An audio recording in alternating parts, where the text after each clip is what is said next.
mau membagi pengalaman terhadap beliau. Nanti kita perkenalkan. Beliau sempat divonis terjangkit kena corona. Nanti diperjelas sama beliau, dan alhamdulillah beliau sampai bisa sembuh total. Trik-trik beliau mungkin bermanfaat bagi kita semua. Nanti kita tanyakan langsung kepada beliau. Monggo perkenalkan Pak Haji. Beliau Pak Haji, nama Pak Haji mungkin. Terima kasih. Assalamualaikum warahmatullahi wabarakatuh. Alhamdulillah, puji syukur kita panjatkan kehadirat Allah Subhanahu wa taala dan junjungan kita Nabi besar Muhammad sallallahu alaihi wasallam. Karena berkat rahmat dan hidayahnya kita masih dapat diberi kesempatan untuk hidup di dunia ini, masih dapat berkarya, masih dapat berkumpul, masih dapat bersosialisasi, masih dapat berkomunikasi, dan masih dapat bersilaturahmi dan berbagi. Dan insya Allah saya bisa berbagi pengalaman. Nama saya Tarsono, saya kerja di Angkasa Pura II sebagai internal auditor. Tinggal di sini Pak? Tinggal di yang sini aja, Rajab, Sukamana. Alhamdulillah, saya ingin berbagi pengalaman saya. Saya dirawat di rumah sakit Siloam karena divonis katanya terkena corona. Masuk rumah sakit Siloam pada tanggal 13 Maret 2020. Maret berarti. 13 Maret 2020 saya masuk rumah sakit di Siloam. Nah, saya ditempatkan di Siloam Karawaci di rumah sakit umumnya. Karena saat itu saya merasa saya kayak seperti flu, batuk-batuk, pilek, demam, dengkul badan pada sakit, linu. Nah, setelah 2 hari dirawat di Siloam Karawaci, saya dilakukan swab, yang dicolok hidungnya itu swab. Ternyata hasilnya saya positif corona. Maka saat itulah pada malam harinya, berarti pada tanggal 15-nya saya dipindahkan ke rumah sakit khusus corona di Siloam yang arah Legok. Jadi Siloam punya rumah sakit khusus penderita corona atau COVID-19 di arah Legok. Nah, di sanalah saya mulai dirawat pada tanggal 15. Nah, pada tanggal 15 sampai tanggal 17 saya ditempatkan di ruangan tersendiri. Terisolasi ya? Ya, isolasi. Nah, ternyata karena saya batuk-batuk dan ternyata demamnya juga agak tinggi, saya dipindahkan di ruang ICU yang khusus untuk ICU penderita akut corona. Nah, di sana saya bersama 19 orang. Sebetulnya daya tampung ICU itu sebetulnya enggak 19 orang karena saking banyaknya pasien, ya akhirnya dipadatkan menjadi 19 orang. Nah, saya dirawat di situ hampir sekitar 7 harian lah ya. 7 hari atau 5 hari gitu.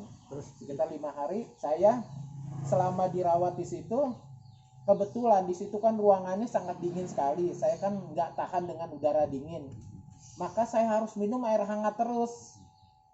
Nah, saya minum air panas. Kebetulan saya bawa alat pemanas air tersendiri. Jadi saya tiap hari minum air panas. Ternyata ada hikmahnya di situ. Ada hikmahnya. Ternyata si corona ini dia menyerang, membentuk kayak semacam ingus atau lendir di saluran tenggorokan dan saluran paru-paru.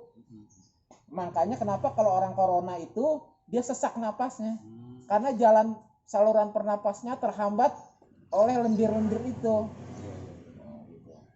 Nah, karena saya selalu minum air panas, sehingga saya tidak, ya batuk agak berkurang karena saluran pernapasan saya selalu lancar, termasuk saluran tenggorokan dan saluran pernapasannya, karena kena air panas terus sih.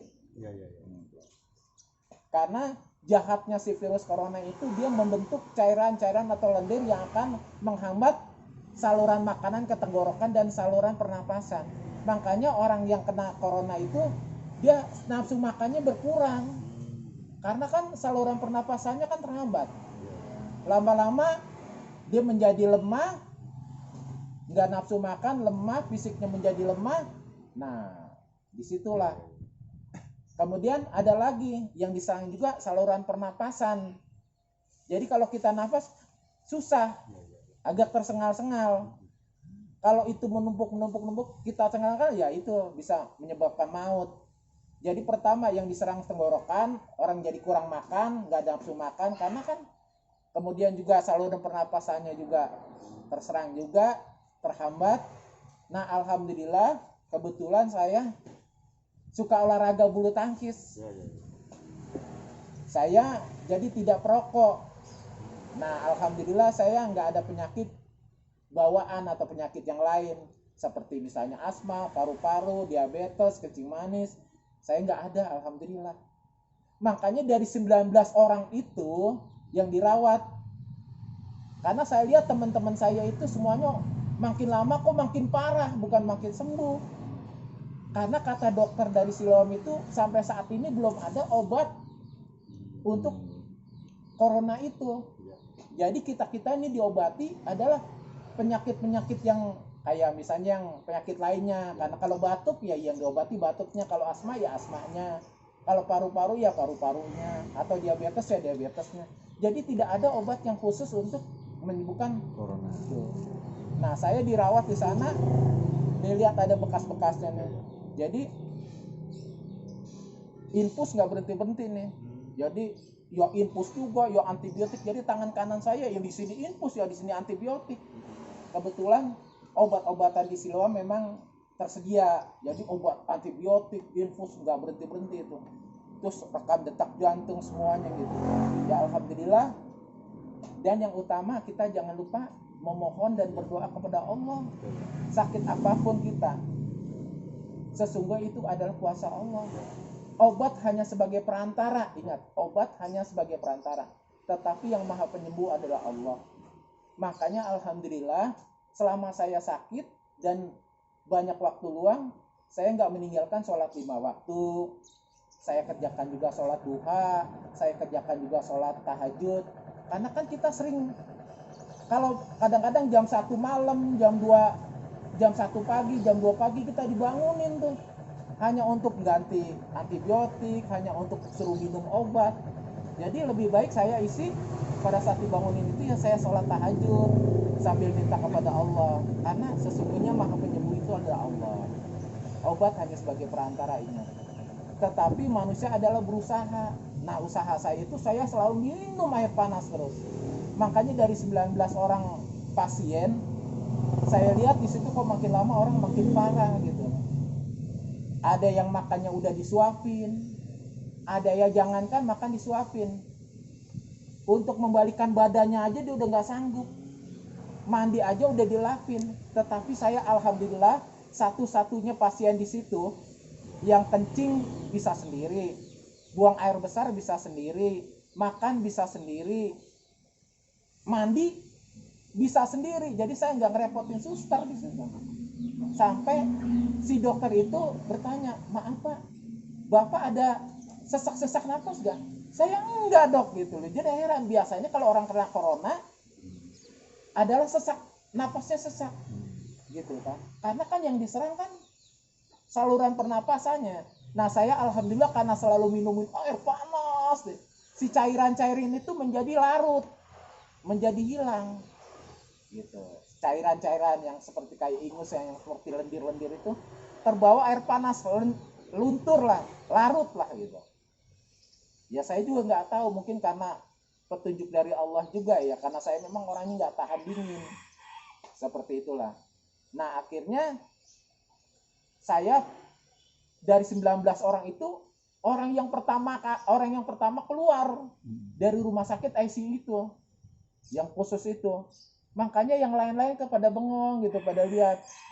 Akhirnya saya bilangin, bapak-bapak coba minum air dingin, minum air panas maaf. jangan minum air dingin. Karena kalau kita udah udaranya dingin, minumannya dingin, makanannya dingin, disitulah tempat berkembang biaknya corona. Gitu. Itu memang tempatnya dia, tempat tinggalnya, tempat dingin-dingin itu. Jadi kalau kita minum air panas itu jadi larut. Akhirnya ya mungkin ada yang mendengar, ada yang enggak. Nah saya alhamdulillah setelah keluar dari ruangan ICU itu saya dikarantinakan dulu beberapa hari di ruangan itu, di ruangan khusus karantina masih di rumah sakit situ. Nah alhamdulillah karena perkembangannya membaik, nggak batuk-batuk lagi, udah sehat. Pada tanggal 30 Maret saya bisa keluar dari rumah sakit Siloam. Itu keluar pada jam 11 malam. Alhamdulillah saya sampai rumah sekitar jam 12.30 lah. Sudah tanggal 1 April. Nah, karena saya diperintahkan untuk jangan bercampur dulu dengan keluarga selama 14 hari, makanya saya kebetulan ada gubuk kecil-kecilan lah, ada rumah lah di daerah Rajek. Nah, saya akhirnya mengkarantinakan sendiri di Rajek. Jadi, sedangkan keluarga saya, anak istri ada di Kota Bumi. Alhamdulillah, anak istri saya nggak ada yang positif. Ya mungkin daya tahan tubuhnya kuat atau apa gitu ya. Akhirnya saya yang dikarantina di sini selama 14 hari. Nah, setelah 14 hari saya mencoba tuh. Supaya saya makan makanan yang teratur, olahraga yang teratur, supaya bagaimana saya berkeringat lah, saya isi dengan aktivitas, dengan mencangkul, dengan saya piara ayam, bikin kandang ayam, piara burung. Saya isi waktu aktivitas itu dengan bagaimana saya supaya keluar keringat. Makanya saya lihat di YouTube ada dokter mengatakan penderita corona sebaiknya berjemur mulai jam 10 sampai jam 11. Maka itu saya lakukan. Dari jam 10 sampai jam 11 saya berjemur. Nggak apa-apa badan saya hitam, tapi kan yang penting sehat. Ya alhamdulillah saya setelah dinyatakan negatif oleh Siloam, ya sampai saat ini saya masih di Rajek.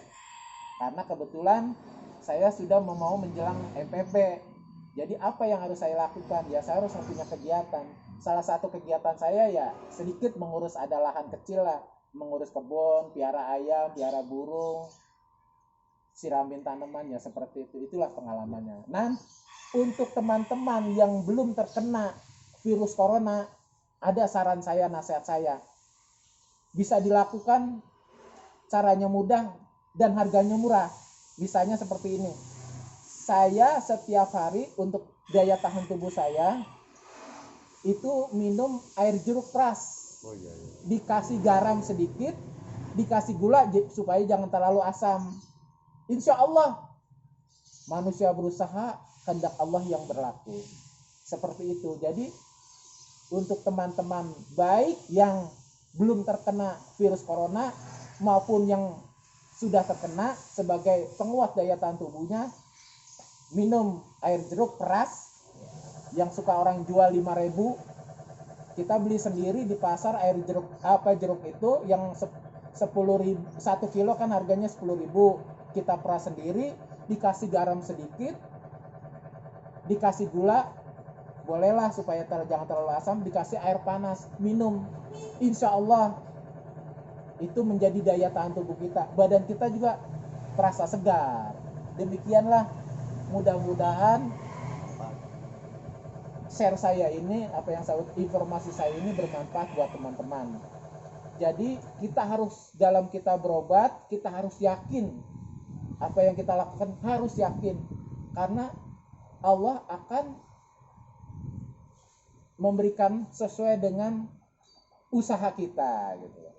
Jangan lupa, kita sesulit apapun, sesakit apapun, kita tetap ingat kepada Allah. Karena yang punya diri kita ini, yang punya nyawa kita ini adalah Allah. Hidup adalah hanya suatu cara, kematian adalah suatu cara. Tetapi bertakwa dan beriman kepada Allah adalah syarat utama kita hidup. Demikian saya akhiri. Assalamualaikum warahmatullahi wabarakatuh. Salam. Sedikit Pak Haji. Untuk kronologisnya gimana kok ketahuan Pak Haji kemarin ada arah kena corona waktu itu, karena cuman sakit biasa periksa atau memang ada gejala?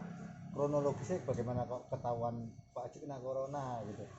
Terus karena inisiatif sendiri ke rumah sakit atau ada anjuran orang lain gitu, gimana Pak Haji waktu itu ketahuannya gitu? Terima kasih Pak. Jadi begini, kebetulan saya kerja di bandara. Jadi saya waktu itu suka ikut jemputan mobil shuttle. Jadi kendaraan saya taruh di parkiran, saya ikut shuttle. Nah kebetulan shuttle itu melewati Terminal 3. Terminal 3 adalah area untuk internasional, keluar masuknya orang asing. Jadi sebetulnya penyakit ini bawaan dari orang asing. Nah kemungkinan mungkin ada orang asing batuk atau bersin atau apa, terus dropletnya kebawa sama teman-teman yang naik shuttle. Nah mereka itu kan muda-muda, mungkin daya tahan tubuhnya kuat, sedangkan saya udah umur sudah 55 tahun. Mungkin pegangan itu, terus saya megang hidung atau apa, nah itu. Jadi saya nggak tahu kalau itu saya terkena corona. Cuman saya kan biasa suka pilek tuh Pak, bersin, pilek, batuk, tapi nggak sampai demam lah. Tapi kok ini saya ada demam gitu loh. Terus dengkul kok agak lemes. Saya udah minum obat yang dari dokter perusahaan saya, kok nggak sembuh. Oh berarti nih saya harus ngecek ke rumah sakit. Nah cek ke rumah sakit itu saya ke Mayapada yang di Modern Land. Saya datang jam 11 malam ke situ, ternyata di situ ruang ICU-nya, ruangan emergensinya lagi disemprot. Katanya ada suster atau apa yang katanya sih gitu loh, yang lagi disteril lah gitu. Ruangan itu lagi disteril sehingga saya tidak boleh untuk masuk ruangan emergensi. Akhirnya kebetulan rumah sakit rujukan saya kan ada di Siloam, ada di Mayapada, ada di Husada Insani. Karena di Mayapada lagi disteril, saya akhirnya lari ke Siloam. Nah di Siloam saya diterima, dicek darah, jantung, segalanya lah. Nah terus masuk ruang perawatan bersama dengan pasien-pasien lain yang pasien umum, karena kan kita waktu itu masih awal-awal corona. Jadi kita apa ini pilek biasa atau corona. Nah ketahuannya setelah saya di 2 hari dirawat di situ, terus dicek, di swab. Nah, alat yang dimasukin ke dalam hidung. Nah setelah dicek dan dibawa ke laboratorium yang di Serang, nah saya dinyatakan katanya terkena virus corona gitu. Nah maka dari situ kan saya nggak boleh nyampur dengan pasien-pasien umum yang lain. Saya dipindahkan ke ruangan khusus, rumah sakit khusus Siloam yang menangani corona di Legok. Disitulah saya dirawat. Demikian, terima kasih. Oke, demikian pengalaman yang benar-benar di kejadian terhadap Pak Haji. Jadi ini semoga bermanfaat bagi kita semua, bagi kita yang belum, semoga ya tidak terjadi, tapi kita tidak ada salahnya untuk antisipasi ya Pak Betul, Haji. Pak. Demikian Pak Haji tadi dari rentetan-rentetan, dan malah justru ada ilmu yang bermanfaat dari Pak Haji, cara-cara yang benar-benar dipraktekkan Pak Haji dari awal, dan keluhan-keluhan apa yang dirasakan Pak Haji itu mungkin karena berdasarkan benar-benar pengalaman. Untuk itu mari berbagi pengalaman Pak Haji ini ke khalayak rame, semoga bermanfaat. Tentunya kita saling berdoa untuk wabah corona ini segera sirna di Nusantara ini dan di dunia. Demikian pula kita tidak terlepas memperkenalkan juga, kami dari Eva Plastido juga mempunyai produk yang untuk arah antisipasi atau mengurangi atau bahkan menghilangkan penyebaran virus corona dengan alat-alat yang mungkin kita produksi sendiri dari awal, dari cetak sampai pasar kita produksi sendiri. Arah-arah produk tersebut yaitu face shield yang diantaranya dipakai beliau, face shield model buka tutup, dan kita juga ada model face shield tapi bikinan lokal